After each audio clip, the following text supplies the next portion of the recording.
ಅಯೋಧ್ಯೆಯಲ್ಲಿ ರಾಮ ಮಂದಿರ ಉದ್ಘಾಟನೆಗೂ ಮುನ್ನ ರಾಷ್ಟ್ರವ್ಯಾಪಿ ಸ್ವಚ್ಛ ಮಂದಿರ ಅಭಿಯಾನ ನಡೆಸುವಂತೆ ಪ್ರಧಾನಿ ನರೇಂದ್ರ ಮೋದಿಯವರು ಕರೆ ಕೊಟ್ಟಿರುವ ಹಿನ್ನೆಲೆಯಲ್ಲಿ ನಗರದ ಸಂತೆ ಮೈದಾನದಲ್ಲಿರುವ ಆಂಜನೇಯ ಸ್ವಾಮಿ ದೇವಾಲಯದ ಸುತ್ತ ಸ್ವಚ್ಛತಾ ಕಾರ್ಯವನ್ನು ಸಂಸದ ಮುನಿಸ್ವಾಮಿ ನೇತೃತ್ವದಲ್ಲಿ ಬಿಜೆಪಿ ಸದಸ್ಯರು ಕೈಗೊಂಡರು.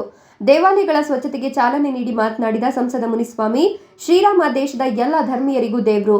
ಶ್ರೀರಾಮನು ಬರುವಾಗ ಎಲ್ಲ ದೇವಾಲಯಗಳು ಶುಚಿಯಾಗಿ ಪರಿಶುದ್ಧವಾಗಿರಬೇಕು ಎಂಬ ಪ್ರಧಾನಿಯವರ ಸದಾಶಯ ಅನುಕರಣೀಯ. ಜನವರಿ 22ರ ಹೊತ್ತಿಗೆ ನಮ್ಮ ಸುತ್ತಮುತ್ತಲಿನ ದೇವಾಲಯಗಳನ್ನು ಸ್ವಚ್ಛವಾಗಿಟ್ಕೊಳ್ಳೋಣ.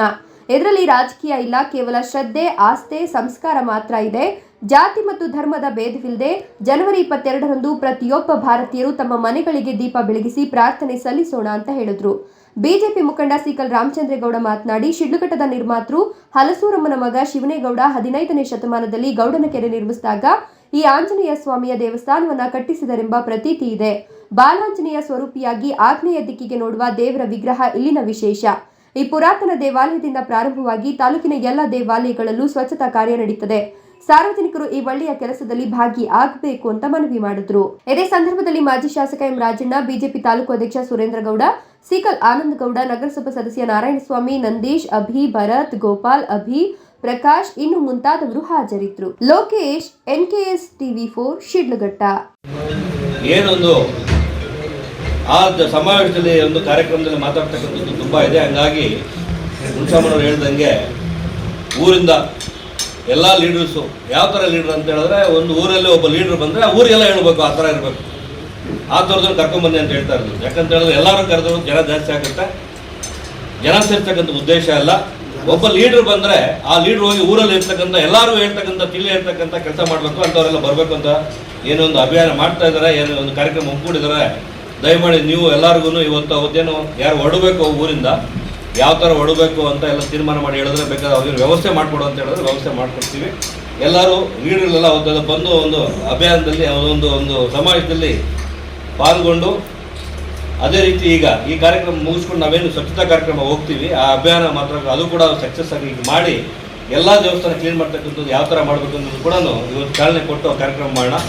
ತುರ್ತಾಗಿ ಹೇಳಿ ಬಂದು ಎಲ್ಲ ಒಂದು ನಾನಿದು ಅವು ಇವನ್ನ ಲೆಕ್ಕಾಚಾರದಲ್ಲಿ ನನಗಿಷ್ಟ ಇಲ್ಲ ಅಂತ ಹೇಳ್ತಾ ಇದ್ದಾರೆ. ಇವತ್ತು ನಾನು ರಾಮ ಭಕ್ತನೆ ಅಂತ ಹೇಳಕ್ಕೆ ಶುರು ಮಾಡಿದ್ದಾರೆ.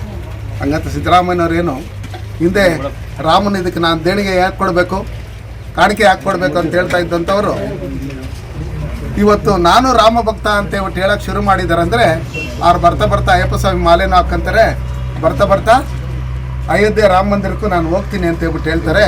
ಆವಾಗ ಶ್ರೀರಾಮ ಯೋಚನೆ ಮಾಡ್ತಾರೆ, ಮೊದಲು ಇವರು ಮಟನ್ ತಿಂದ್ಬಿಟ್ಟು ದೇವಸ್ಥಾನಕ್ಕೆ ಹೋಗ್ತಾಯಿದ್ರು, ಮೀನು ತಿಂದ್ಬಿಟ್ಟು ದೇವಸ್ಥಾನಕ್ಕೆ ಹೋಗ್ತಾಯಿದ್ರು.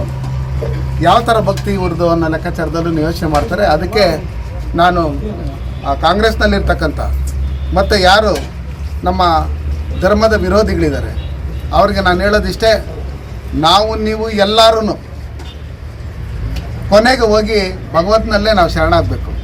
ಬೇರೆ ಇನ್ನೆಲ್ಲೇ ಹೋದ್ರೂ ನಿಮಗೆ ಭವಿಷ್ಯತ್ತಿಲ್ಲ, ನಿಮ್ಗೆ ಮುಕ್ತಿ ಇಲ್ಲ.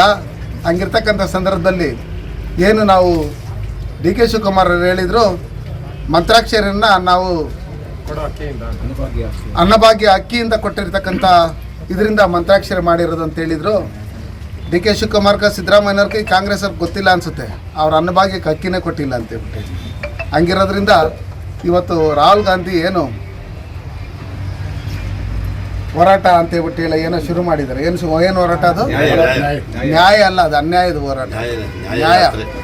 ಅನ್ಯಾಯ ಈ ದೇಶಕ್ಕೆ, ಜನತೆಗೆ, ರಾಮನಿಗೆ, ಪ್ರತಿಯೊಬ್ಬರಿಗೂ, ನಿಮಗೂ ನಮಗೂ ಎಲ್ಲರಿಗೂ ಅನ್ಯಾಯ ಮಾಡಿರ್ತಕ್ಕಂಥ ಈ ಕಾಂಗ್ರೆಸ್ 60 ವರ್ಷದಿಂದ ಇವತ್ತು ನಾವು ಅನ್ಯಾಯ ಮುಂದೇನು ಮಾಡ್ತಾನೆ ಇರ್ತೀರಿ ಅಂತ ಹೇಳ್ಬಿಟ್ಟು ಜನಗಳ ಹತ್ರ ಹೋಗ್ತಾ ಇದ್ದಾರೆ.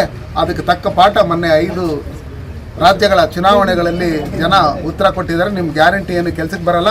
ಇಡೀ ಕರ್ನಾಟಕ ರಾಜ್ಯದಲ್ಲಿ ಯಾವುದಾದ್ರೂ ಒಂದು ಸರ್ಕಾರ ಅಧಿಕಾರಕ್ಕೆ ಬಂದು 3 ತಿಂಗಳಲ್ಲಿ 4 ತಿಂಗಳಲ್ಲಿ ಇವತ್ತು ಜನವಿರೋಧಿ ಸರ್ಕಾರ ಅಂತ ಅನ್ಸ್ಕೊಂಡಿದೆ ಅಂದರೆ ಅದು ಕಾಂಗ್ರೆಸ್ ಸರ್ಕಾರ. ಆ ನಿಟ್ಟಿನಲ್ಲಿ ಮುಂದಿನ ದಿನಗಳಲ್ಲಿ 3ನೇ ಬಾರಿ ಸನ್ಮಾನ್ಯ ನರೇಂದ್ರ ಮೋದಿಜಿಯವರು ಈ ದೇಶದ ಪ್ರಧಾನಮಂತ್ರಿ ಆಗೋದ್ರಲ್ಲಿ ಯಾವುದೇ ರೀತಿಯಾದಂಥ ಡೌಟ್ ಇಲ್ಲ. INDA ರಾಮ ಭಕ್ತರಿಗೆ ಸನ್ಮಾನ್ಯ ನರೇಂದ್ರ ಮೋದಿಜಿಯವರು ಕರೆ ಕೊಟ್ಟಿದ್ದಾರೆ. ಇವೆಲ್ಲ ದೇವಸ್ಥಾನಗಳೇನಿದೆ ತಮ್ಮ ಗ್ರಾಮಗಳಲ್ಲಿರ್ತಕ್ಕಂಥ ದೇವಸ್ಥಾನಗಳನ್ನು ಸ್ವಚ್ಛತೆ ಮಾಡೋದ್ರ ಮುಖಾಂತರ ಅಲ್ಲೇನು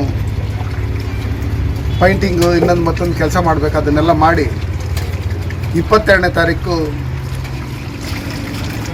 ರಾಮನ ದೇವಸ್ಥಾನ ಏನು ಪ್ರತಿಷ್ಠಾಪನೆ ಆಗ್ತಾಯಿದೆ, ಉದ್ಘಾಟನೆ ಆಗ್ತಾಯಿದೆ, ಅಷ್ಟರೊಳಗಡೆ ಎಲ್ಲ ದೇವಸ್ಥಾನಗಳಲ್ಲೂ ಸ್ವಚ್ಛವಾಗಿರಬೇಕು ಮತ್ತು ಎಲ್ಲ ಕಡೆ ದೀಪಾವಳಿ ಹಬ್ಬದ ರೀತಿಯಲ್ಲಿ ನಾವು ದೀಪ ಹಚ್ಚೋದ್ರ ಮುಖಾಂತರ ಜನರಲ್ಲಿ ನಾವೆಲ್ಲ ಒಗ್ಗಟ್ಟಾಗಿ ಮತ್ತು ರಾಮನ ಕೃಪೆಗೆ ಪಾತ್ರರಾಗಬೇಕಂತೇಳಿ ಏನು ಕರೆ ಕೊಟ್ಟಿದ್ದಾರೆ. ಅದರಂತೆ ಇವತ್ತು ನಮ್ಮ ಶಿಡ್ಘಟ್ಟ ತಾಲೂಕಿನ ಮುಖಂಡಗಳಾದಂಥ ಸಿಕಲ್ ರಾಮಚಂದ್ರಣ್ಣವರು, ನಮ್ಮ ರಾಜಣ್ಣವರು, ಸುರೇಂದ್ರ ಗೌಡರು, ಆನಂದ್ ಅವರು, ನಮ್ಮ ನಂದೀಶ್ ಅವರು, ಎಲ್ಲ ನೂರಾರು ಜನ ಮುಖಂಡಗಳೆಲ್ಲ ಒಟ್ಟಿಗೆ ಸೇರಿ ಇವತ್ತು ಆಂಜನೇಯ ಟೆಂಪಲಲ್ಲಿ ಸ್ವಚ್ಛತೆ ಮಾಡೋದ್ರ ಮುಖಾಂತರ ಇವತ್ತು ನಾವು ಶುರು ಮಾಡಿದ್ರಿ. ಇದು ಇಡೀ ನಮ್ಮ ಲೋಕಸಭಾ ಕ್ಷೇತ್ರದಲ್ಲಿ ಎಲ್ಲ ತಾಲೂಕುಗಳಲ್ಲೂ ಒಂದು ತಂಡವನ್ನಾಗಿ ರಚಿಸಿ ಆ ತಾಲೂಕಿನಲ್ಲಿರ್ತಕ್ಕಂಥ ಮುಖಂಡಗಳ ನೇತೃತ್ವದಲ್ಲಿ ಪ್ರತಿ ಗ್ರಾಮಗಳಲ್ಲಿರ್ತಕ್ಕಂಥ ದೇವಸ್ಥಾನಗಳೇನಿದೆ ಆ ದೇವಸ್ಥಾನಗಳನ್ನು ಸ್ವಚ್ಛತೆ ಮಾಡಿ ಅಲ್ಲಿ ಏನು ಸುಣ್ಣ ಬಣ್ಣ ಹೊಡೆಯೋದ್ರ ಮುಖಾಂತರ ನಾವು 22ನೇ ತಾರೀಕು ಮೊದಲು ಅದನ್ನು ಸ್ವಚ್ಛತೆ ಮಾಡಿ ಎಲ್ಲ ಒಗ್ಗಟ್ಟಾಗಿ ನಾವು ರಾಮನ ದೇವಸ್ಥಾನ ಏನು ಉದ್ಘಾಟನೆ ಆಗ್ತಾಯಿದೆ ಅದಕ್ಕೆ ಸಜ್ಜಾಗಬೇಕು ಅಂತೇಳಿ ಕರೆ ಕೊಟ್ಟಿರೋದ್ರಿಂದ ಎಲ್ಲ ಒಗ್ಗಟ್ಟಾಗಿ ಇವತ್ತು ಇಲ್ಲಿ ಯಾರ್ಯಾರೋ ರಾಜಕಾರಣ ಮಾಡ್ತಾ